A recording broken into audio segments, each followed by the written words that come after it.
या तो आप चैट सेक्शन में भी डाल सकते हैं, नहीं तो अपना रीड कर दीजिए। तो अभी रीड कर दीजिए, आगे से अगर जानना हो तो डाल सकते हैं चैट में, ठीक है। Question sir, a line is such that हाँ, a line is such that its segment between the line 5x minus y plus 4 is equals to 0 and 3x, एक मिनट, 5x प्लस 4y, नहीं sir 5x minus y 5x minus y plus 4 equals to 0 ठीक है, and 3x plus 4y 3x plus 4y minus 4 equals to 0 ठीक है, is bisected at the point 15. bisected at a point 15. Obtain its equation. अच्छा ठीक, इसका equation क्या होगा, ये हो गया, ठीक है।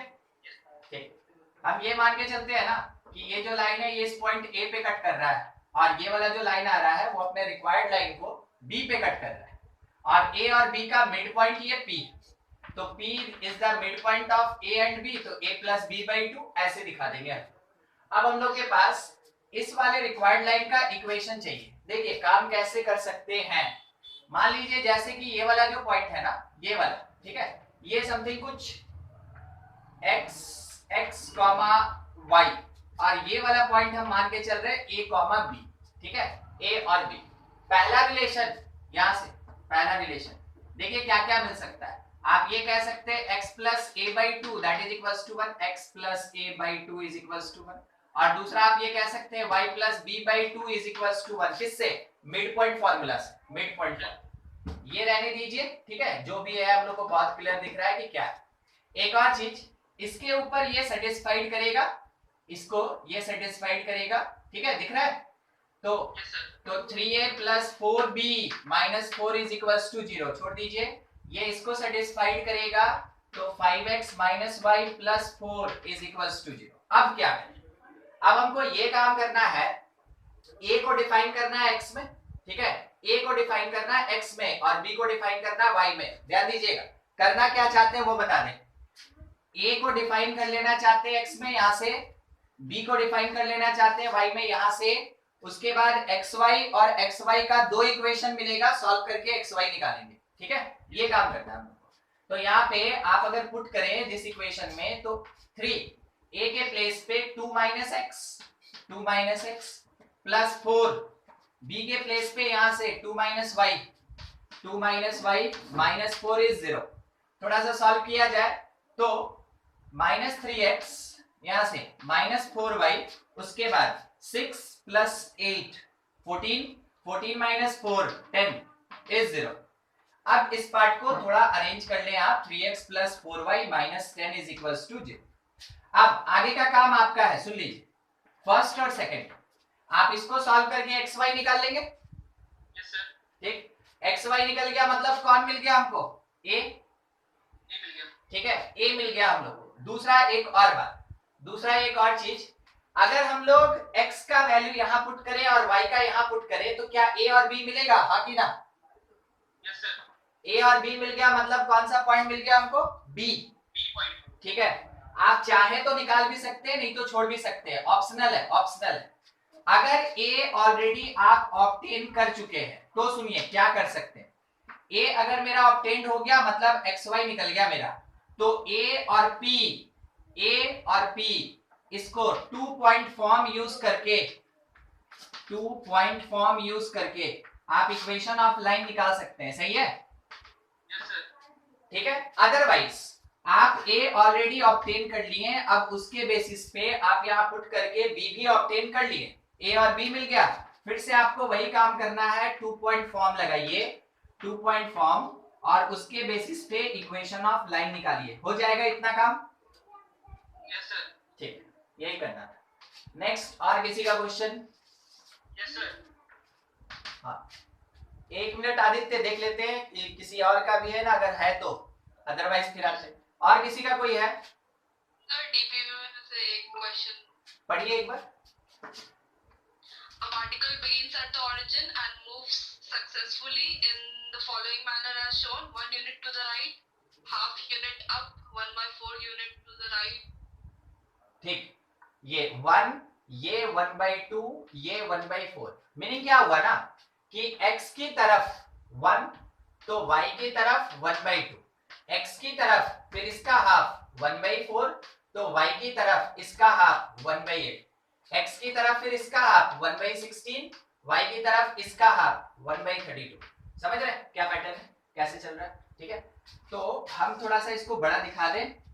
x की तरफ ये 1 यूनिट चला, x की तरफ 1 यूनिट चला, फिर y पे ये हाफ यूनिट चला, ठीक है 1/2, फिर x पे उसका हाफ चला यानी 1/4, फिर y पे उसका हाफ चला 1/8, फिर x पे इसका हाफ चला 1/16, ऐसे चल रहा है। ठीक है, तो फाइनली क्या पूछा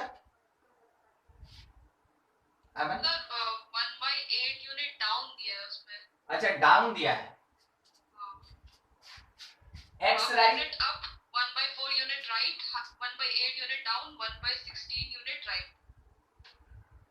ठीक है, ये है राइट राइट राइट, ये है अप, ये है डाउन, और उसके आगे कुछ नहीं, उसके आगे का नहीं दिया है। और फिर क्या पूछा है? उसमें दिया है कि नेक्स्ट पॉइंट है वो लास्ट पॉइंट का हाफ होगा और वो वाला पॉइंट निकालना है बी को। मींस एंड पोजीशन निकालना है, एंड पोजीशन ये। हाँ वही। ठीक, देखिए ये तो हम लोग को देख लेना है कि कोऑर्डिनेट कैसे चल रहा है वो तरीका। देखिए स्टार्ट करते हैं, ओरिजिन 0 से स्टार्ट हुआ, एक यूनिट राइट गया, ठीक ना, राइट, तो ये पॉइंट बन गया कितना 10। उसके बाद हाफ यूनिट अप है, हाफ यूनिट अप है, ऊपर गया, तो जैसे ये 1/2 ऊपर जाएगा इस पॉइंट का कोऑर्डिनेट हो जाएगा, इस पॉइंट का 1 तो है ही, x जो है y जो है 1/2, उसके बाद राइट हैंड साइड में 1/4, राइट हैंड साइड में 1/4, ये तो 1 में 1/4 ऐड किए तो x हो गया 5/4 और y 1/2, बस ऐसे सोचना है। फिर उसके बाद ये डाउन आएगा 1/8, डाउन आएगा 1/8 यूनिट, तो 1/8 1/2 में से सब्ट्रैक्ट होगा, ऐसे डाउन हो रहा है ना, अपोजिट डायरेक्शन है। ठीक है, तो ये हो गया मेरे पास कितना 4/8, तो ये ओवरऑल 3/8 आएगा। इस जगह पे x उतना ही 5/4 और ये 3/8। उसके बाद बस यही पूछा था, नहीं फिर राइट जाना है 1/16, फिर राइट जाना है 1/16, राइट अगर 1/16 जाएंगे इस पॉइंट को P कहते हैं, ठीक है, तो 1/16 ऐड हो जाएगा, यानी 5/4 प्लस 1/16 कॉमा 3/8, ये मेरा फाइनल पोजीशन होगा। ये चीज कैलकुलेट करना है, सिंपल सा। इसमें आपको एक बात समझ के चलना है, अप चले तो y पॉजिटिव, डाउन चले y नेगेटिव, राइट चले x पॉजिटिव, लेफ्ट चले x नेगेटिव, बस ये चीज, ठीक है ऐसे। और एक क्वेश्चन, ये क्वेश्चन ना अहमद एक चीज, ये क्वेश्चन अगर और आगे जाएगा तो इसी चीज को फॉलो कीजिएगा, नेक्स्ट पॉइंट देगा आपसे, जो पूछा होगा उसके अकॉर्डिंग आप काम कर लेंगे, तब फाइनल आंसर आएगा। बोलिए। ray of light is sent along the line x minus 2y. एक बार फिर से, एक बार ray of light. Ray of, हाँ A ray of light is sent along the line x minus 2y minus 3 equals to 0. Upon reaching the line 3x minus 2y minus 5 equals to 0. 3x minus 2y 2y minus 5 equals to 0. The ray is reflected. Find ray is reflected. Find the equation of the line containing the reflected ray. ठीक हो गया, चलिए बस इतना ही। Yes sir. ठीक, हम थोड़ा इसको अच्छे से बना ले। अब मेरे पास एक मिरर है और उस मिरर का इक्वेशन क्वेश्चन में दिया है 3x minus 2y minus 5 equal to 0। एक इंसिडेंट रे है, इंसिडेंट रे ये ऐसे आया, ठीक है इंसिडेंट, और वो कौन x minus 2y minus 3 equal to 0। बाद में ये रिफ्लेक्ट हो गया, it is the reflected ray, ठीक है, ये रिफ्लेक्टेड लाइन या रे, ठीक। अब इसका इक्वेशन क्या होगा ये पूछा जाता है, हम लोग को ये पता, हाँ हम लोग को ये पता है कि ये नॉर्मल के साथ हमेशा सेम एंगल बनाता है, अगर ये थीटा है तो ये भी थीटा होगा, ठीक है। एग्जैक्टली वैसे ही चलिए आप इसको क्या कह सकते हैं कि ये वाला जो एंगल है, ये वाला जो एंगल है ये कितना हो जाएगा 90 डिग्री माइनस थीटा, और ये एंगल भी कितना हो जाएगा 90 डिग्री माइनस थीटा, ठीक है 90 डिग्री माइनस थीटा। अब उसके बेसिस पे अगर ये एंगल मिल गया तो इन दोनों लाइन के बीच का एंगल मिल गया, ठीक है। देखिए क्या क्या चाहिए हम आपको बता रहे हैं यहाँ से। पहला कलेक्शन होगा मेरे डायरेक्शन का, पहला कलेक्शन होगा डायरेक्शन का। डायरेक्शन कहने का मतलब क्या है, एंगल। इसका मतलब हम यहां से क्या निकालेंगे, स्लोप, ठीक है। तो ये, और दूसरा रिक्वायरमेंट है एक पॉइंट का, एक पॉइंट का। अगर डायरेक्शन और पॉइंट मिल गया तो रिफ्लेक्टेड रे का इक्वेशन निकाला जा सकता है। अब ये कलेक्ट कैसे करेंगे, तो डायरेक्शन तो आपको यहां से पता चल रहा है कि हाँ किस तरीके से निकाला जा सकता है, मगर अभी एग्जैक्टली मिला नहीं है। पॉइंट का क्या करेंगे, तो देखिए ये इंसिडेंट रे मान लीजिए इस पॉइंट Q पे आके हिट किया, किसके साथ, इस वाले मिरर के साथ। तो it is the point of intersection of this incident line and mirror. इन दोनों के बीच का ये क्या है, पॉइंट ऑफ इंटरसेक्शन। Q वहां से निकलेगा ये, बस यही काम अभी करें, ठीक है। पहला चीज इसको कैलकुलेट करना, इसको कैलकुलेट करना। तो आप लिख सकते हैं कि दो लाइन के बीच का जो एंगल होता है वो कैसे निकालते हैं, tan theta is m1 minus m2 by 1 plus m1 m2 से कैलकुलेट करते हैं, ठीक है ऐसे। अब इसमें tan थीटा तो आप उसके जगह पुट करते हैं 90 माइनस थीटा, यानी वो cot थीटा हो जाएगा। cot theta is equals to m1, किसी का स्लोप ले लीजिए, इसका स्लोप कितना आएगा 1/2, हाँ इसका स्लोप कितना आएगा, इसका स्लोप 3/2, और डिवीजन में 1 प्लस इन दोनों का product that is equals to, ये ओवरऑल -1 दिया, आप इसको मॉड में रखते हैं हमेशा, याद रखिएगा। ये -1 दिया और यहां से 4 + 1 3 7, ये 4 ऊपर चला गया तो 4, ये कंप्लीट 1 दिया और ये 4, तो -4/4 + 3 7, मॉड में है प्लस माइनस करके तोड़ देंगे, ये cot थीटा मिला। अगर cot थीटा इतना मिला तो tan थीटा हम लोग को कितना मिलेगा, tan theta it is equals to कितना 4/7 7/4 tan थीटा, ये tan थीटा। अब कोई सोच के बताए थीटा यूज करें कि 90 माइनस थीटा यूज करें,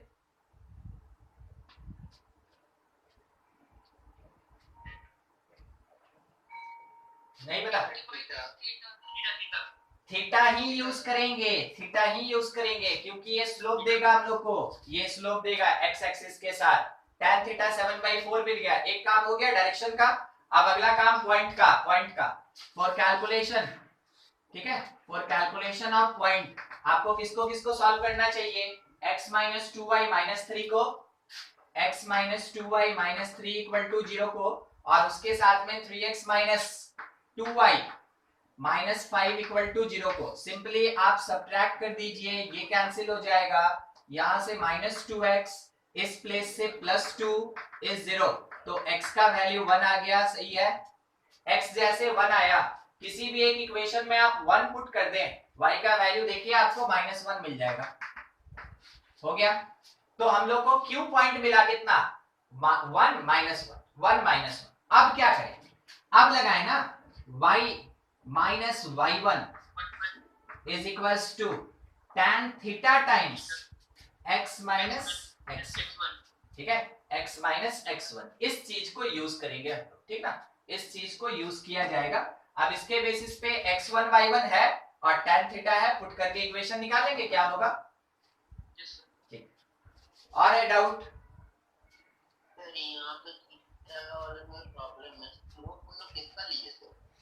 देखिए यहाँ पे जो हम लोग ये थीटा निकाल रहे हैं, θ1 और θ2, वो तो लाइंस के लिए स्लोप हो रहा है।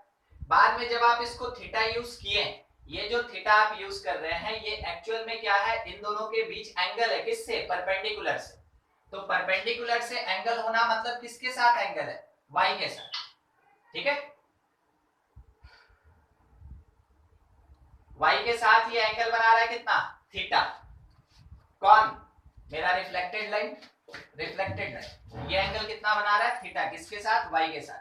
तो आपका कुछ कहना है क्या इसमें, आदित्य ये सर वो जो रिफ्लेक्टेड लाइट है उसका हम लोग थीटा tan थीटा लिखते तो हमको भी लगा। चलिए ठीक है, आप बीच में है ना इसको टोक दिए, बहुत बढ़िया किए। ठीक है, देखा जाए एक्चुअल में करना क्या चाहते हैं ना, इसका कैलकुलेशन फिर से करना होगा, इसका कैलकुलेशन हमको फिर से करना होगा। हाँ? आपकी इस बात में ऐसा एग्जिस्टेंस है मे और मे नॉट, मगर हम तो 100% सियोरिटी चाहते हैं।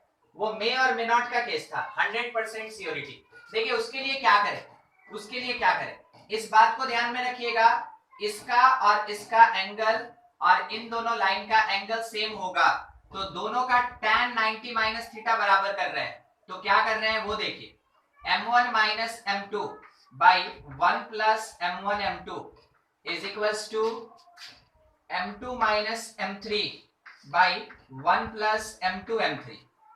अब जाके ना आप 100% सियोरिटी से निकाल सकते हैं कौन क्या है वो सुन लीजिए। इंसिडेंट मेरा L1 है, रिफ्लेक्टेड मेरा L3 है, और जो यहाँ पे मिरर है ये L2 है। तो आप 1, 2 और 3 का मीनिंग समझे। देखिए 2 के साथ 1 बना रहा है और 2 के साथ ही 3 भी एंगल बना रहा है, ये लिख दो। ठीक, अब इस पार्ट को सॉल्व करो। ठीक है, आपका कहना एकदम सही था। ठीक है, और एक चीज, और जब इतना ज्यादा हम लोग कंडीशन ले ही रहे हैं तो यहाँ पे हम लोग मॉड लगा देंगे जिससे प्लस माइनस से खुलेगा। ध्यान से देखते चलिए, अब थोड़ा सॉल्व किया जाए इसको। m1 मीन्स कितना आया मेरे पास, माइनस ना 1/2 माइनस m2 ये है 3/2 डिवीजन में 1 प्लस m1 m2, तो 1 plus 3/4 is equals two plus minus, वो उधर या इधर कहीं भी लगा सकते हैं, m2 माइनस m3, ये था m2 यानी 3/2 माइनस इसको m ले लीजिए 3/2 माइनस m, और डिवीजन में 1 प्लस 3/2 m ऐसा। अब इस पूरे इक्वेशन को सॉल्व करके m निकालेंगे, तो ये कितना हुआ था अपने पास 4/7 ना, प्लस और माइनस 4/7 इज इक्वल्स टू यहां से 3 माइनस 2m, और ये 2 यहां चला आया 2 प्लस 3m। ठीक, इसको सॉल्व करेंगे इसको, और m का वैल्यू निकालेंगे। अब 100% कंफर्म है कि वही स्लोप ऑफ रिक्वायर्ड लाइन होगा या फिर रिफ्लेक्टेड रे होगा। ठीक है, एकदम ठीक, आप मेरे साथ डिस्कस किए, तब कहीं जाके है ना ये पता चला कि हाँ 100% सियोरिटी इससे पहले वाले कैलकुलेशन में नहीं था। ठीक है, बहुत बढ़िया। सर एक और डाउट है। हाँ बोलिए। तो जैसे हम दोनों एंगल को तो एक क्लॉकवाइज नहीं एक एंटी क्लॉकवाइज तो माइनस नहीं देंगे ना ना, कोई फर्क नहीं पड़ता उससे। ठीक है, कारण है ये जब बनाता है ना तो कितना एंगल बना रहा है वो बराबर होता है। यहाँ पे डायरेक्शन कोई मायने नहीं रखता, इसलिए मायने नहीं रखता है क्योंकि वो रे है, तो ये ऐसे आया फिर ऐसे गया, तो दिख रहा है आपको ये डिक्रीजिंग और ये इंक्रीजिंग, वो तो नेचर अपना चेंज कर ही रहा है ना, इसीलिए। ठीक है, उसमें कोई चेंज नहीं करना है, उसके लिए कोई इश्यू नहीं है इस क्वेश्चन में। ठीक है, वो एंगल के डायरेक्शन से इससे कोई मतलब नहीं। अच्छा, प्लस एक बार लेके सॉल्व करते हैं, प्लस एक बार लेके सॉल्व करते हैं, तो कितना आएगा अपने पास 8 plus 12m is equals to 7 से मल्टीप्लाई किए 21 माइनस 14m, ये हो गया। उस 14 को इधर लाया 26m इज इक्वल्स टू ये 8 इधर चला गया 13, तो m का वैल्यू कितना आया 1/2, m का वैल्यू कितना आया 1/2, ये मिला हम लोग को। और सर और दूसरा सर 29/2 सर m2 का वैल्यू कितना आया 29/2। ठीक, अब देखिए इसमें से किसको यूज करें। एक चीज ये जो है वो वही इंसिडेंट लाइन है, पता है, देखिए ये जैसे आया था वैसे ही चला गया, तो इसको तो लेंगे नहीं क्योंकि हमको तो अलग डायरेक्शन देना है, इस कारण से प्रेफर्ड, ये नॉट एक्सेप्टेड। समझ में आ गया ना क्यों नहीं लेके चलेंगे। ठीक है, और ये वाला जो है it is slope of required line, slope of required line. ठीक है, ऐसा कुछ, तो उसको m यूज करेंगे, और यहाँ पॉइंट है, इक्वेशन निकाल लीजिए जो आना है। ठीक है, और देखिए और कुछ डाउट और है ना, साइड में कहीं ऐसे करके लिख लीजिएगा, in case of reflection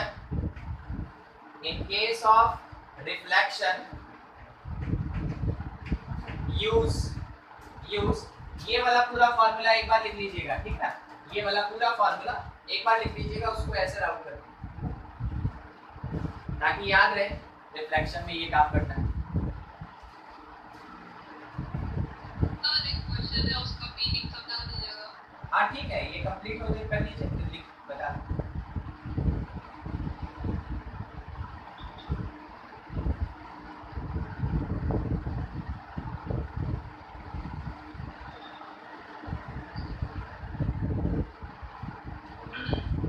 sir एक और क्वेश्चन है।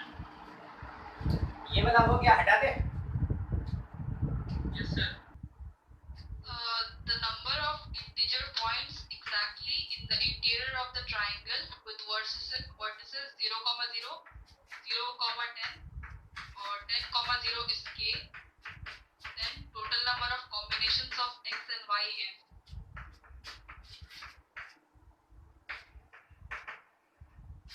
ठीक, देखिए इसमें इंटीग्रल पॉइंट्स चाहिए, मतलब कोई भी अपने पास नॉन इंटीजर नहीं होना चाहिए, ना फ्रैक्शन चलेगा, ना ही उसमें स्क्वायर रूट चलेगा, क्यूब रूट चलेगा, कुछ नहीं, पूरा इंटीग्रल पॉइंट। यहाँ पे क्वेश्चन किस चीज से रिलेटेड है?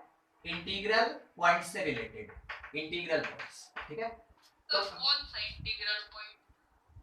जैसे इसमें देखिए ये जो x और y कोऑर्डिनेट है ये इंटीजर्स है ना,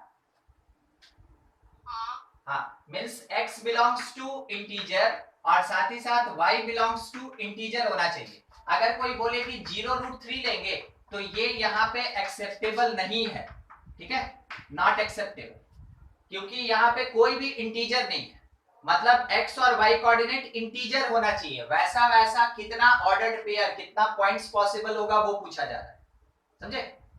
वर्टिसेस का कॉम्बिनेशन लेंगे।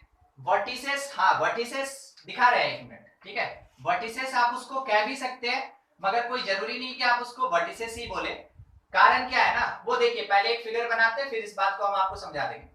ये O ओरिजिन, उसके बाद 0, 10 कहां पे होगा? इधर साइड में B नाम देते हैं इसको, ठीक ना, 0, 10, और इधर साइड में 10, 0, इसको A नाम देते हैं। तो देखिए ट्रायंगल मेरा ऐसा बना। अब इस ट्रायंगल के इंटीरियर पार्ट पे, यानी कि इसके सरकमफेरेंस या ये जो पेरीमीटर है इसके ऊपर भी नहीं लेके चलेंगे, इसके इंटीरियर पार्ट में जो भी कोऑर्डिनेट कंटेन करेगा वो भी इंटीग्रल पॉइंट के साथ, बस उसी को कंसीडर करना है। समझ रहे हैं क्या बोला है? फिर से एक बार और देखिए, चलिए देखिए अब स्टार्ट करते हैं, ठीक है। यहां से लेके यहां तक 10 होगा, यहां से यहां तक 10 होगा, बहुत छोटा छोटा हम 10 लाइंस ऐसे खींचना चाहते हैं। 1, 2, 3, समझा रहे बस, 4, ज्यादा नहीं, ठीक ना, 4। तो ये मेरे पास 1, 2, 3, 4 और आगे बढ़ेगा 10 तक जाएगा। दूसरा एक और चीज, ऐसे भी हमें ना लाइंस खींचना चाहते हैं,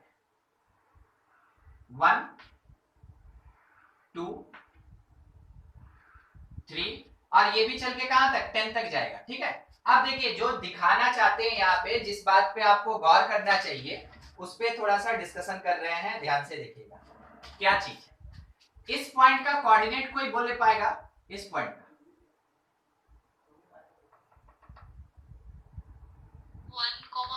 1,1 अब आपसे एक सवाल, क्या ये इंटीरियर में है? ट्रायंगल के इंटीरियर में है, बिल्कुल, ठीक है। क्या इसका x और y इंटीजर है? इंटीजर, बिल्कुल, दोनों चीज सेटिस्फाइड कर रहा है। कौन कौन सा condition? It lies in interior of triangle, interior of triangle, और दूसरा इट कंटेन इंटीग्रल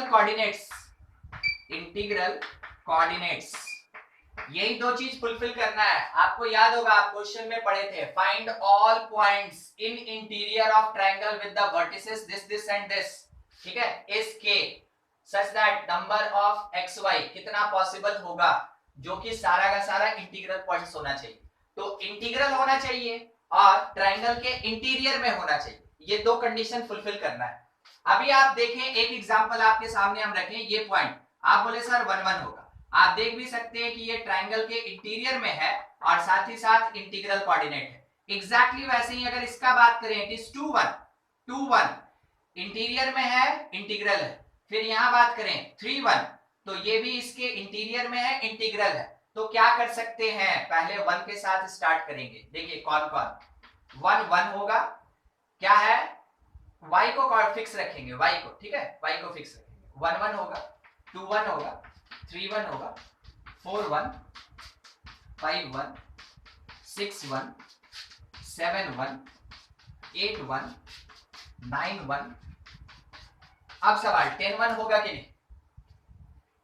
नहीं, वो ट्रायंगल पे आ जाएगा ना, वो उसके अंदर एग्जैक्टली ट्रायंगल के साइड पे आ जाएगा, तो नहीं लेंगे। यानी कि जब y 1 है तो कितना पॉइंट्स मिला हमको? 9 पॉइंट्स। 9 कितने पॉइंट्स? 9 पॉइंट्स, ठीक है, 9 पॉइंट्स मिला। अब इसी चीज को सोचिए, अगर y को 2 कर लें तो कितना पॉइंट्स तक मिल सकता है? 8। 8। हाँ, तो विथ, बस ये मेंशन करना चाहते हैं, with y coordinate equals to 2 there exist 8 points। 8 points। अगर y coordinate 3 कर दिया जाए, 3 कितना पॉइंट? 7 पॉइंट। y coordinate 4 कर दें, कितना पॉइंट? 6 पॉइंट। कहां तक जा सकते हैं? 10 की 9 मींस अपना बाउंड्री 9 तक, ठीक है। तो देखिए ये घटता जाएगा। तो सबसे पहले विथ y1 हमको कितना पॉइंट मिला? 9। With y2 8, y3, y4, y5, y6, y7, y8, y9, ठीक है। बस इतना ही। आप इसको ऐड करेंगे, क्या आप इसको पहचान पा रहे हैं? It is sum of natural numbers. Sum of natural number formula होता है n plus 1/2। n के प्लेस पे आप 9 पुट कर लें, 9 into 10/2 ओवरऑल कितना? 45। 45। तो इसमें बस पैटर्न समझना है, उसके बाद आराम से बनेगा। मगर पहले जो बात बोला उसको समझ जाइएगा, क्वेश्चन आराम से बन जाएगा, पूरा ज्यादा लंबा सॉल्व करने का जरूरत नहीं। ठीक है, नोट करेंगे। और डाउट था बोला जाए। क्या घट क्या रहा है?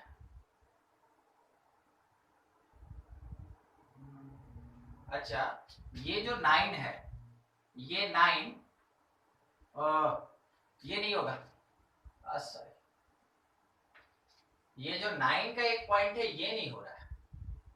9 का एक पॉइंट है वो नहीं हो रहा है, हमको लग रहा है ये घटेगा। देखिए तो एक मिनट रुकिएगा। जैसे हम यहां पहुंचे तो 10 0 हो गया, ये 9 1 होगा ना? होगा होगा होगा। देखिए फिर से एक बार, ये 9 1 ही तो इसके ऊपर आ गया, 10 1 तो ये है, तो ये 9 भी नहीं होगा, समझे? हाँ सर। हाँ, ये तो 9 करके सब में से एक कम हो बिल्कुल जाएगा ना। बिल्कुल, 1 यूनिट कम हो जाएगा, 1 यूनिट कम हो जाएगा। मतलब क्या होगा ना, ये हुआ जब y is equals to 1 था, with y coordinate 1 8 points, with y coordinate 1 8 points, with y coordinate 2 7 points। हम लोग उसको ठीक से है ना देख नहीं पाए, इसलिए सब में 1 यूनिट कम। तो ये y1 के लिए था, ये आएगा y2 के लिए, ये आएगा y3 के लिए। कहने का मतलब है ये y3 के लिए, कहने का मतलब है ये लास्ट वाला कौन सा होगा? ये y8 के लिए होगा। 9 और 10 का कोई कैलकुलेशन नहीं होगा, 9 और 10 का कोई कैलकुलेशन नहीं। तो आप जब यहाँ पे डेटा पुट करेंगे तो इट इज 8 into 9/2 is 36।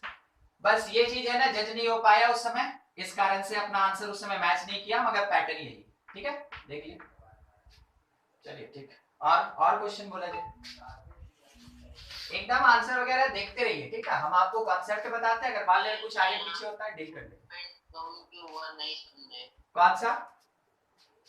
वो लास्ट एक पॉइंट कम थी ना, वो एक पॉइंट कम वाला।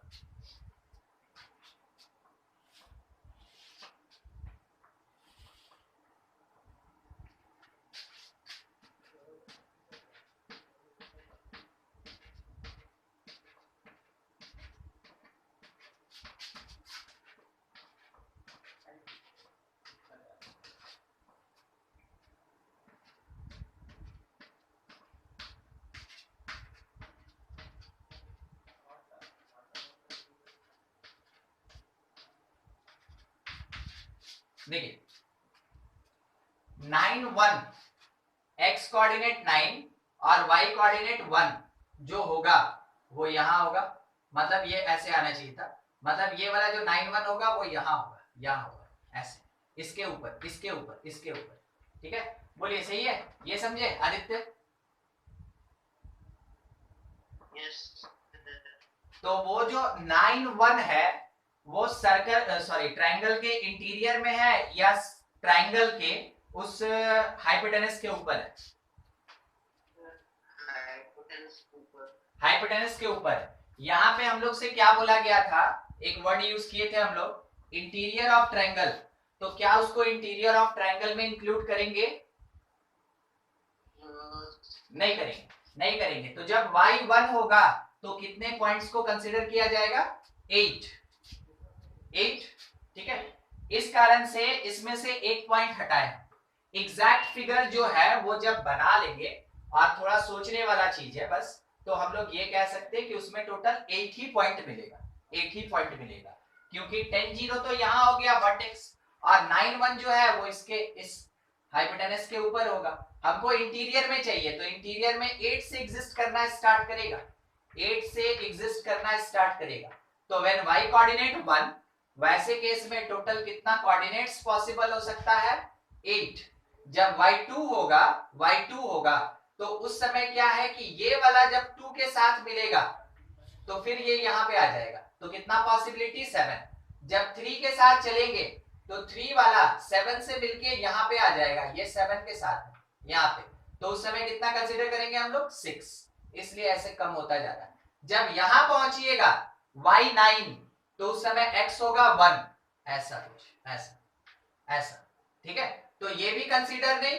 तो जब x मेरे पास 1 है और y 9 है, ये भी क्या कर रहा है? उसके एक ट्रायंगल के साइड के ऊपर एग्जिस्ट कर रहा है, तो ये भी कंसीडर नहीं होगा। तो फिर कहां से कंसीडर करेंगे? 8 से। देखिए 8 से, 8 है, 7 है, 6 है, 5 है, 4 है, 3 है, 2 और 1। इंटीरियर चाहिए, मेन इंटीरियर। अब समझ में आया क्यों कम हुआ एक यूनिट? ठीक है। और क्वेश्चन? आदित्य था ना? अरबी? Yes sir. हाँ बोलिए, एकदम इंतजार मत कीजिए।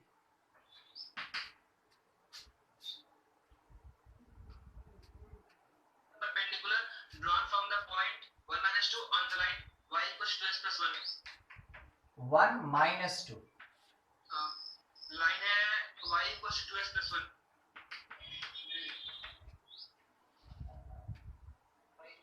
तो सर इक्वेशन फाइंड करना है सर, फोटो परपेंडिकुलर का पॉइंट निकालना है.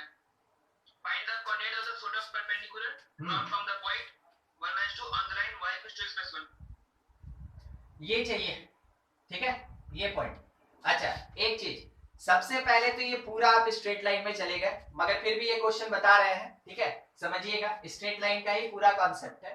क्या करेंगे, कैसे करेंगे वो समझ लीजिए। ये जो एक लाइन है इसके ऊपर ये पीएम परपेंडिकुलर है।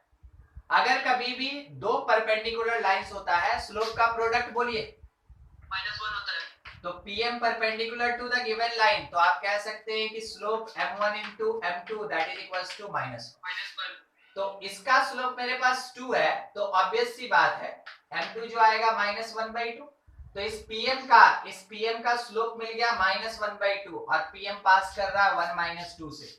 फॉर्मूला लगाइए, y - y1 is equals to m x - x1, ठीक है, ये आ जाएगा।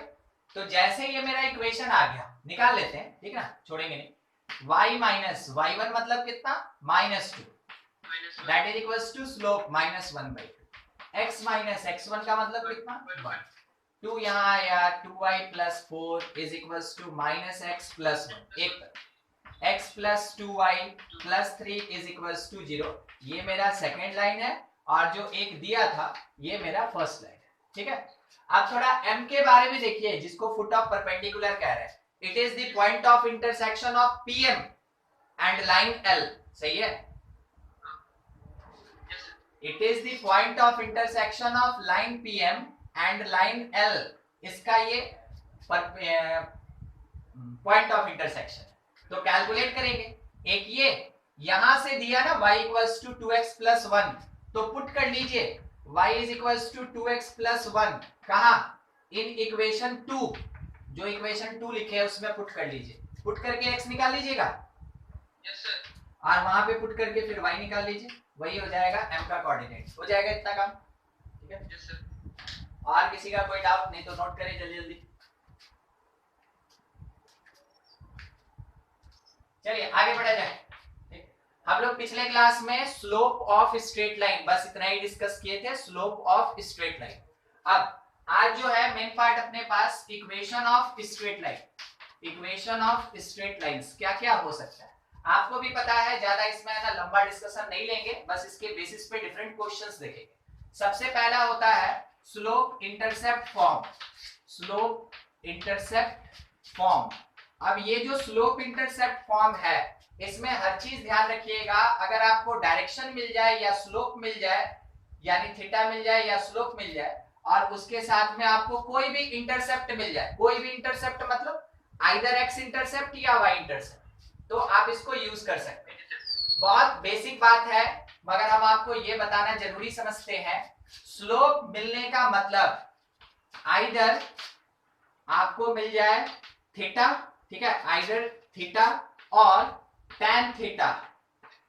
tan थीटा लिखने का मतलब हो गया sin theta, cos theta, sec theta, cosec theta, cot theta, कुछ भी, ठीक है, वो मिल जाए। और दूसरा आपके पास एग्जैक्टली स्लोप हो, दो चीज, या तो एग्जैक्टली आपको स्लोप बता दिया गया या कहीं से दे दिया गया, और दूसरा आपके पास एंगल हो या फिर tan theta, sin theta, cos theta हो, इसका मतलब स्लोप हमको मिल गया।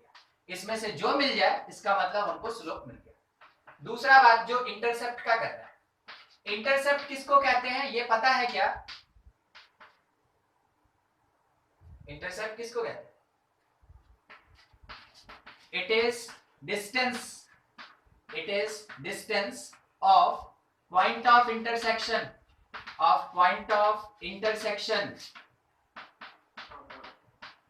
फ्रॉम ऑरिजिन कहां पे? On axis of coordinate axis, ठीक है, ऑन एक्सिस। इसका क्या मीनिंग हुआ? देखिए ये ऐसे कट करके चला गया, ये लाइन था, ये मेरा x था, ये मेरा y था, तो हमको पता चला कि इस O से लेके B तक it is called y intercept, ठीक है, ये O से लेके A तक it is called x intercept, ठीक है। तो OA यहाँ पे किसकी तरह बिहेव कर रहा है? x इंटरसेप्ट की तरह, और OB यहाँ पे कौन है? It is the y intercept. इसका मतलब ये हुआ कि अगर मेरे पास कोई कर्व ऐसे मूव किया, ठीक है, तो हमसे पूछा गया बताओ x इंटरसेप्ट कितना, x इंटरसेप्ट कितना, तो यहां से लेके ये प्लस यहां से लेके ये, तो आप क्या कह सकते हैं? OA प्लस OB, ठीक है, OA plus OB is x intercept, और दोनों डिस्टेंस है तो नेगेटिव होगा कि पॉजिटिव ही रहेगा? दोनों पॉजिटिव रहेगा, तो आप कह सकते हैं a से लेके b तक अगर दो पॉइंट पे कट करता है तो उन दोनों पॉइंट के बीच का जो डिस्टेंस होता है that is called the intercept, तो वो x इंटरसेप्ट हो गया। y इंटरसेप्ट, y में तो एक जगह कट कर रहा है, तो y इंटरसेप्ट किसको बोलेंगे? OC, it is the y intercept. क्या डिफरेंस आपको पता चला? अगर कोई कर्व किसी एक्सिस को दो डिफरेंट पॉइंट पे कट करता है तो दोनों पॉइंट के बीच का जो डिस्टेंस होता है उसको हम लोग इंटरसेप्ट कहते हैं। अदरवाइज अगर कोई कर्व किसी एक एक्सिस को सिंगल से पॉइंट पे कट करता है तो ओरिजिन से लेके उस पॉइंट ऑफ इंटरसेक्शन तक का जो डिस्टेंस होता है उसको इंटरसेप्ट कहते हैं, ठीक। अब अगर इसको कैलकुलेट करना हो तो ध्यान रखिएगा, थोड़ा ध्यान रखिएगा, फॉर x इंटरसेप्ट हम लोग को क्या करना है? Put y equal to 0, x intercept निकालने के लिए y के जगह 0 पुट कीजिए। मान लीजिए इसका कोई इक्वेशन दिया रहता, ये वैसे तो कितने डिग्री का पता है? 4th डिग्री का। अगर हम लोग के पास इक्वेशन दिया है, हम लोग क्या करेंगे? y के जगह 0 पुट करेंगे, सॉल्व करके x निकलेगा, वो जो x आएगा वो इस पॉइंट को और इस पॉइंट को रिप्रेजेंट करेगा, उसके बीच का डिस्टेंस निकालेंगे, x इंटरसेप्ट मिल जाएगा।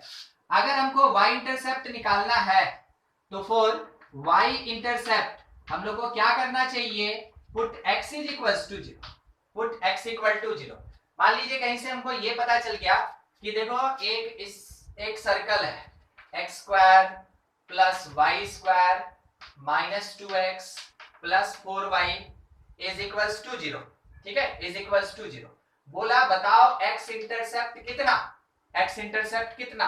हम लोग बोलेंगे अगर x इंटरसेप्ट निकालना है तो एक काम कीजिए, y की जगह 0 पुट कीजिए, ये खत्म, ये भी खत्म, बचा क्या, x square minus 2x is equal to 0। तो यहाँ से x और x माइनस 2 0, तो x का वैल्यू कितना कितना आया, 0 और 2, 2 पॉइंट मिला। हमको ये पता है कि x पे कैलकुलेशन इसके बीच का डिस्टेंस कितने का, 2 यूनिट का। कहने का मतलब है ये सर्कल चाहे जैसे भी जाए x को कट करेगा 2 पॉइंट पे और इसके बीच का डिस्टेंस कितना होगा, 2 यूनिट। इंटरसेप्ट का मीनिंग वही होता है। आपको रोक दिया जाता है क्लास 11 में कि देखो यहाँ पे जो हम लोग यूज करते हैं it is the y intercept, एकदम पर्टिकुलर कर दिया जाता है, बोल दिया जाता है ये y इंटरसेप्ट है। अब आपका पूरा दिमाग चल रहा है कहाँ, y देखना है, बाकी से क्या मतलब, ठीक है। मगर यहाँ पे आपको समझना है इंटरसेप्ट मतलब क्या, लाइन है, कर्व है, सर्कल है, कोई भी, तो इंटरसेप्ट का मीनिंग क्या होता है। तो ऐसे करके इंटरसेप्ट फाइंड किया जाता है किसी दूसरे कर्व में, ठीक है। तो इंटरसेप्ट का मीनिंग अभी तक क्लियर। इंटरसेप्ट लाइन के केस में x और y बस 2 हो सकता है, किसी भी कर्व के केस में x और y 2 ही इंटरसेप्ट ही होता है, ठीक है। आगे का बात, अगर हमको इंटरसेप्ट पता चल गया, यहाँ पे भी x और y इंटरसेप्ट हम देख लिए कि कैसा है, किस तरीके का हो सकता है। मान लीजिए जैसे आपके पास गिवन है, आपके पास गिवन क्या है कि स्लोप जो है, slope it is equals to m, और आपके पास y इंटरसेप्ट गिवन है, ध्यान रखिएगा पूरा एकदम एग्जैक्टली दे रहे हैं, y इंटरसेप्ट c यूनिट्स। तो आपसे ये बोला गया कि इक्वेशन ऑफ लाइन बताओ क्या होगा। कनेक्शन कट गया है, आ रहा है क्या बोर्ड,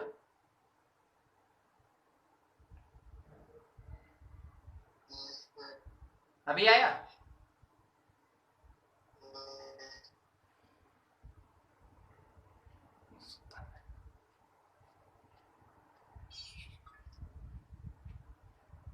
कनेक्शन कट गया था इसलिए पूछ ले रहे हैं। चलिए ठीक, सुन पा रहे हैं,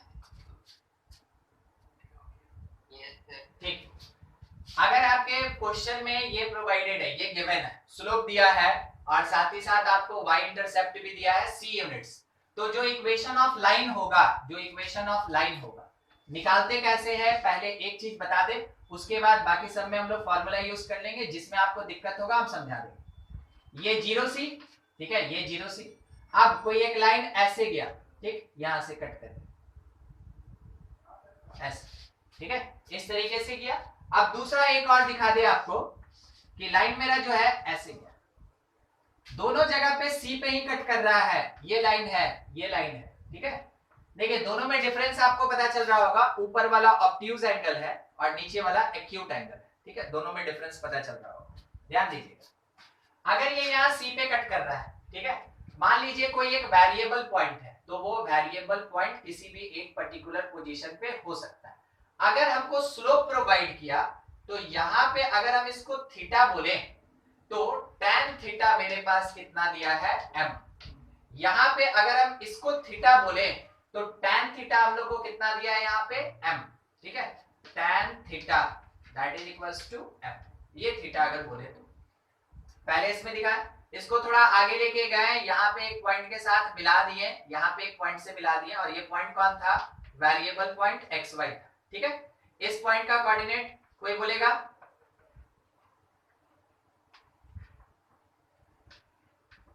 xc होगा। हॉरिजॉन्टल पे y चेंज नहीं करता और वर्टिकल पे x चेंज नहीं करता, वर्टिकल पे x चेंज नहीं करता, तो यहां से x आया, ठीक है, और यहां से c आया, क्योंकि c अगर इंटरसेप्ट है तो दिस पॉइंट इज 0c, मिल गया। अगर ये थीटा है तो ये भी थीटा होगा। फाइनली tan थीटा पे बात करें, tan थीटा यानी m पे बात करें तो it is y minus c by x पे बात करें 0 माइनस एक्स 0 माइनस एक्स ऐसा, ठीक है, 0 माइनस एक्स या x माइनस 0, हम लोग फाइनल माइनस इनिशियल लेते हैं, ठीक है। तो ये आया, ये आगे मल्टीप्लाई हो गया, c इधर शिफ्ट कर गया, mx plus c is equals to y। तो मेरे पास इक्वेशन क्या मिला, y is equals to mx plus c। अब सवाल उठा इसका कि इसमें क्या करें, तो इसमें भी आप वही काम कर सकते हैं, मगर आपको क्या करना होगा कि ट्रायंगल अगर लेना है तो उस ट्रायंगल को इसी एंगल के साथ लेके चलना है, इसी एंगल के साथ लेके चलना है। तो आपका स्टार्टिंग कहां से कहां होगा, ऐसा कुछ मान लीजिए ये, ठीक है, इस एंगल के साथ। आप यहां पे भी ऐसे ड्रॉ कर सकते हैं कि हाँ ये लाइन बना रहा है मेरे पास, कितना है ये एंगल, ठीक है, ये एंगल। आप बिल्कुल इसको भी ट्रायंगल मान सकते हैं, एकदम इसको आप ट्रायंगल मान सकते हैं, इसको मान सकते हैं, इसको मान सकते हैं, कोई भी किसी भी तरीके से आपको आना चाहिए। अब आपके पास कोई बाउंडनेस नहीं है कि हमको बस इसी में आना चाहिए, कैसा भी लाइन बना के दीजिए, हमको आता है, हम कर सकते हैं, ठीक है। ये पॉइंट है मेरा variable point and this point will be x, y, x, y। ध्यान से, कोई बोलेगा इस पॉइंट का कोऑर्डिनेट,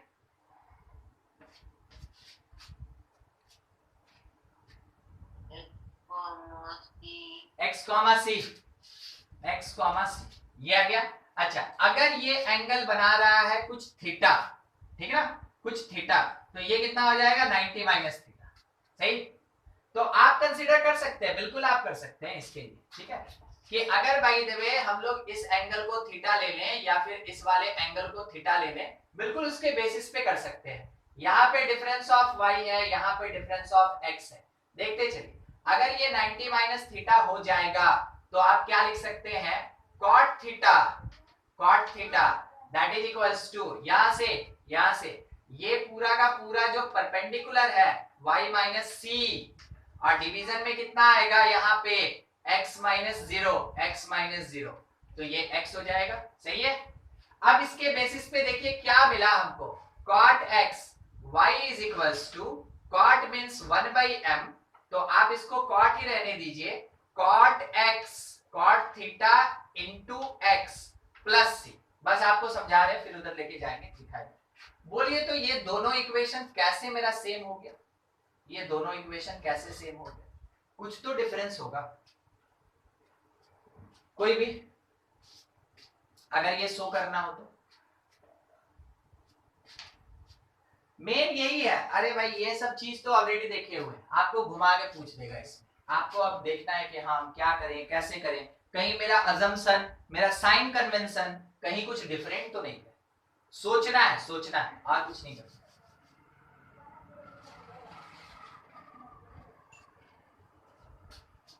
इसके क्वेश्चन में आपको दिक्कत नहीं होगा, बस थ्योरी समझना है, फिगर समझ गए, हो गया क्वेश्चन। क्वेश्चन ये पूछे थे क्वेश्चन ये पूछे कि यहाँ पे लिखा है y equals to tan theta x plus c, यहाँ लिखा है y equals to cot theta x plus c। दोनों एक लाइन को कैसे रिप्रेजेंट करेगा, दोनों स्ट्रेट लाइन के इक्वेशन को कैसे रिप्रेजेंट करेगा, पूछ रहे हैं वही।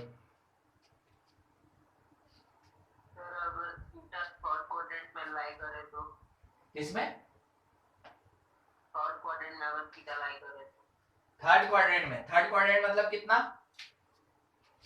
180 और 270 को भी ऐसे 3 पाई बाई 2 माइनस थीटा या फिर पाई प्लस थीटा, ठीक है।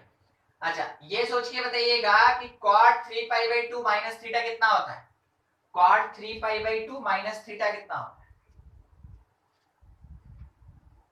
फिर से लिख दें, cot, हाँ बस यही चीज था, ठीक है। आप आंसर दे पाए, देखिए हम आपसे आंसर निकलवाना चाहते हैं ना, वो रटा रटाया चीज अब छोड़ दीजिए, आपको समझना है क्या होता है। देखिए ये मेरे पास cot थीटा आया, ध्यान से हर कोई देखिएगा, cot theta x plus c, यहाँ है मेरा tan theta x plus c। अगर बाय द वे एंगल मेरा ऑब्ट्यूज हो जाए तो वैसे केस में हम डायरेक्टली यहाँ cot थीटा यूज कर सकते हैं, ठीक है, cot थीटा यूज कर सकते हैं। एक और चीज, आप अगर उसको फोर्थ थर्ड क्वाड्रेंट में लेके जाते हैं, जहां पे tan और cot क्या होता है, पॉजिटिव, थर्ड क्वाड्रेंट में लेके जाते हैं, तो cot 3 by 2 minus theta that is equals to tan theta. समझ में आ रहा है? तो ये हो सकता है। दूसरा एक और चीज समझाते हैं, जब आप पॉइंट ले रहे हैं यहाँ पे सेकंड क्वाड्रेंट में, तो क्या आपको ऐसा नहीं लग रहा है कि x नेगेटिव होगा?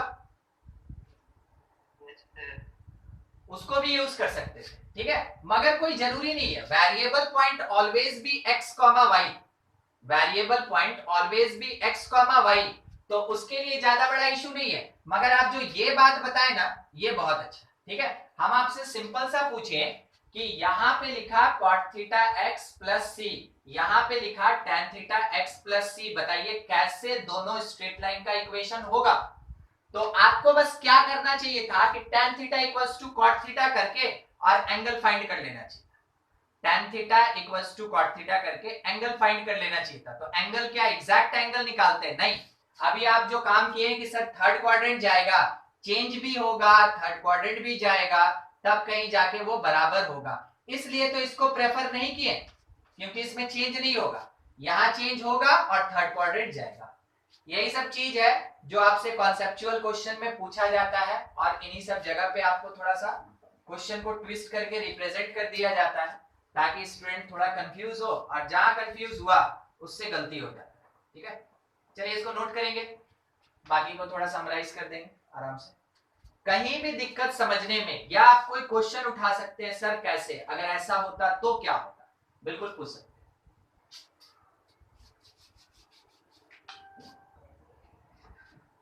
देखिए ये मेरे पास था इक्वेशन ऑफ लाइन का फर्स्ट केस, तो फर्स्ट था y is equals to mx plus C, नाम इसका क्या है, स्लोप इंटरसेप्ट फॉर्म। क्यों ऐसा नाम है? ये बताता है कि जब भी स्लोप और इंटरसेप्ट आपके पास प्रोवाइडेड हो, आप इसी वाले फॉर्मूला को यूज करें ताकि कैलकुलेशन आसान हो। बाय द वे, अगर आपके पास x इंटरसेप्ट दिया है, इफ x इंटरसेप्ट प्रोवाइडेड, ठीक है, and it is equals to d, ठीक, ये c क्या होता है, y इंटरसेप्ट। अब क्या लेके चल रहे हैं, x इंटरसेप्ट कितना दिया है, d। तो काम कैसे करेंगे उस चीज को देख लीजिए। स्ट्रेट लाइन मान लीजिए ऐसे ही आया, ठीक है, या किसी तरीके से भेज दीजिए इसको, कैसे भी इधर साइड से जा रहा है, हाँ? तो आपको ये बात समझ में आ रहा है कि यहाँ पे है मेरे पास x इंटरसेप्ट, तो ये है ओरिजिन 0 0, और ये वाला जैसा क्वेश्चन बोला उसके अकॉर्डिंग, जैसा स्टेटमेंट बोला उसके अकॉर्डिंग ये 0d होगा, ठीक है, 0d। अब इसी के बेसिस पे अगर एक वेरिएबल पॉइंट यहाँ पे मान ले समथिंग xy, तो यहां से एक परपेंडिकुलर खींच ले रहा, ठीक, ये पॉइंट मान लीजिए समथिंग a है, ये पॉइंट मेरा b है, कोई b का कोऑर्डिनेट बताएगा, b का, इस पॉइंट का कोऑर्डिनेट x, 0, एकदम ठीक। वर्टिकल पे ध्यान रखिएगा x कांस्टेंट होता है, बार बार इसलिए पूछ रहे हैं क्योंकि आपको जरूरत पड़ेगा, हर बार जरूरत पड़ेगा। वर्टिकल पे x कांस्टेंट, हॉरिजॉन्टल पे y कांस्टेंट, मिल गया। ये मेरे पास थीटा है जो स्लोप वाला है, क्योंकि हम क्या बोले, स्लोप तो देगा मगर इंटरसेप्ट के जगह x इंटरसेप्ट देगा d, तब क्या करेंगे। अब इसके बेसिस पे थोड़ा कैलकुलेशन करना चाहते हैं, तो tan theta is equals to, यहां से बहुत क्लियर कट लिख सकते हैं, इस पॉइंट को p बोलते हैं, ठीक है, कहा जा सकता है कि pb बाई ab होगा। pb कहने का मतलब क्या हुआ, y का difference, it is y। ab का मतलब x का डिफरेंस, तो x माइनस d। देखिए क्या मिला, y is equals to tan theta times x माइनस d। अगर tan थीटा को हम लोग स्लोप कहते हैं m, ठीक है, it is the slope m, तो बस रिप्रेजेंटेशन के लिए y is equals to m time x माइनस d।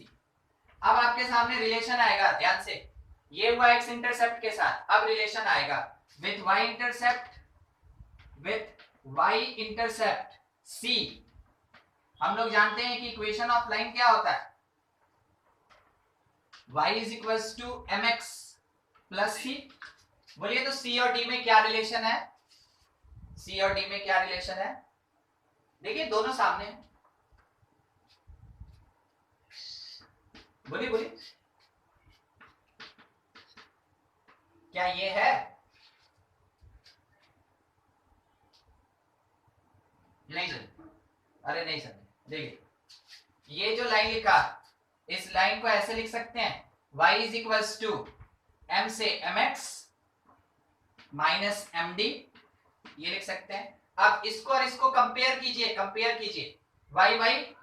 mx c के जगह कौन आया, माइनस md आया, तो c is equals to minus md। ठीक है, ये होता है y इंटरसेप्ट और x इंटरसेप्ट में रिलेशन। क्या लिखेंगे कि x intercept by y intercept that is equals to negative of slope, ये होता है। ये है x इंटरसेप्ट और y इंटरसेप्ट के बीच के रिलेशन। मान लीजिए अगर आपसे ये बोला क्वेश्चन, एक एग्जांपल के लिए question, if line 3x minus 2y plus 1 equal to 0 passes through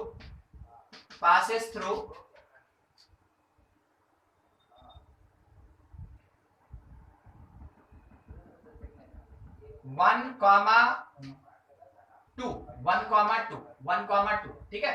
तो बोला फाइंड इट्स x इंटरसेप्ट, बोलिए x इंटरसेप्ट चाहिए। अब जो आप सीखे हैं किसी भी तरीके से बना सकते हैं, हम आपको दो तरीका बता सकते हैं, हम इतना एबल हैं।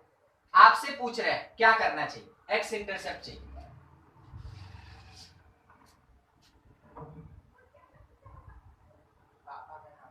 नहीं, ठीक, सुनिए, सबसे पहले उसको y = mx + c वाले फॉर्म में चेंज करेंगे। ठीक है, कर लेते हैं, हम तुरंत कर लेते हैं। ठीक है, इट इज 3/2x और इसके साथ में +1/2, y = mx + c, फिर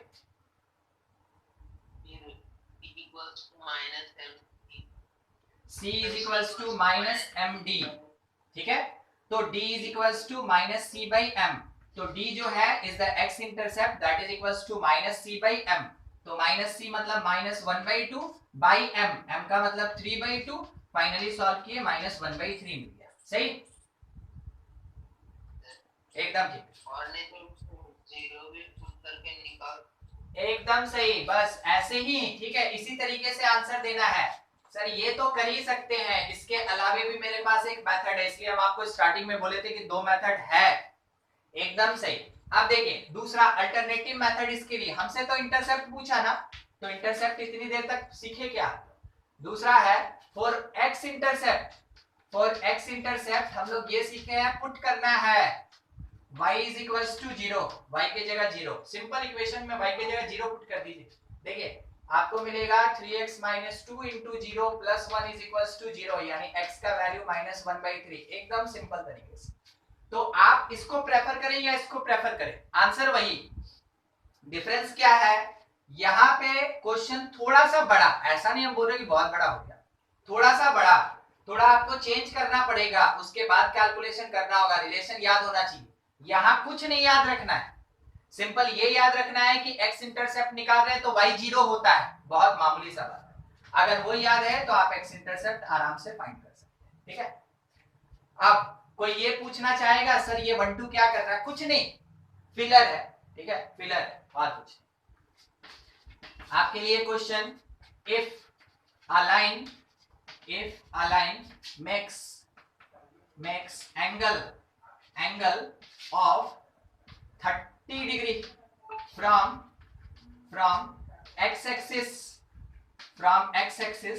in negative direction मतलब कौन, क्लॉक की anti clock, clockwise in negative direction and makes and intersect, ठीक ना, and intersect x axis at 3,0 find y intercept and equation of line, साथ में, ठीक है ना, and equation of line, दो चीज आपके लिए। रफ डायग्राम बनाइए आराम से और उसके बाद उसको सॉल्व कीजिए एक बार। दो चीज आंसर देना है, एक तो चाहिए y इंटरसेप्ट और एक इक्वेशन ऑफ लाइन। डायग्राम बनाइए, सॉल्व कीजिए, इसको नोट कर लीजिए। बड़े क्वेश्चन में इसीलिए फंस जाते हैं क्योंकि है ना छोटा छोटा चीज ध्यान में नहीं रहता है, तो आपको उसको बार बार रिपीट करना चाहिए। खासकर सबसे पहले रफ डायग्राम हमेशा कोऑर्डिनेट में कोशिश कीजिए रफ डायग्राम बनाने का, तब क्वेश्चन सॉल्व कीजिए। x से -30 ऐसे नहीं जाएगा,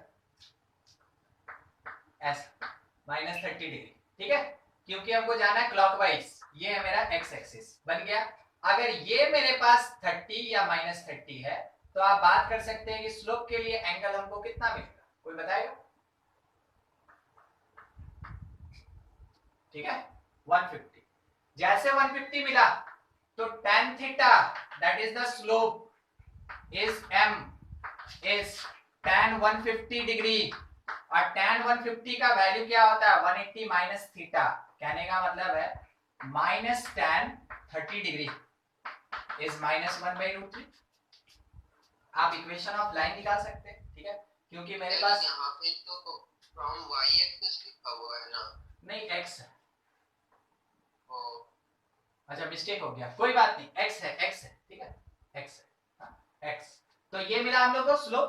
अब उसके साथ मेरे क्वेश्चन में और क्या प्रोवाइड किया, इंटरसेक्ट x एक्सिस एट 30, यहाँ पे कट कर रहा है, ये पॉइंट 30 है, मतलब कि x इंटरसेप्ट दिया, d का वैल्यू हम लोग को प्रोवाइड किया 3, तो d मिल गया, m मिल गया -1/√3 के बेसिस पे c निकाल सकते हैं। यहाँ c equals to -m into d, तो -m इंटू डी, तो 1/√3 इंटू 3, कुल मिला के √3, c का वैल्यू √3, स्लोप इतना।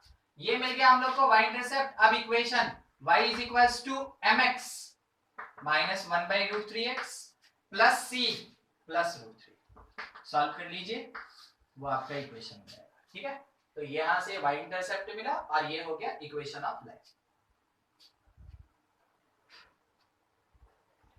रफ डायग्राम बनाए बिना कोऑर्डिनेट को सॉल्व मत कीजिएगा, बार बार रिपीट कर रहे हैं ये बात।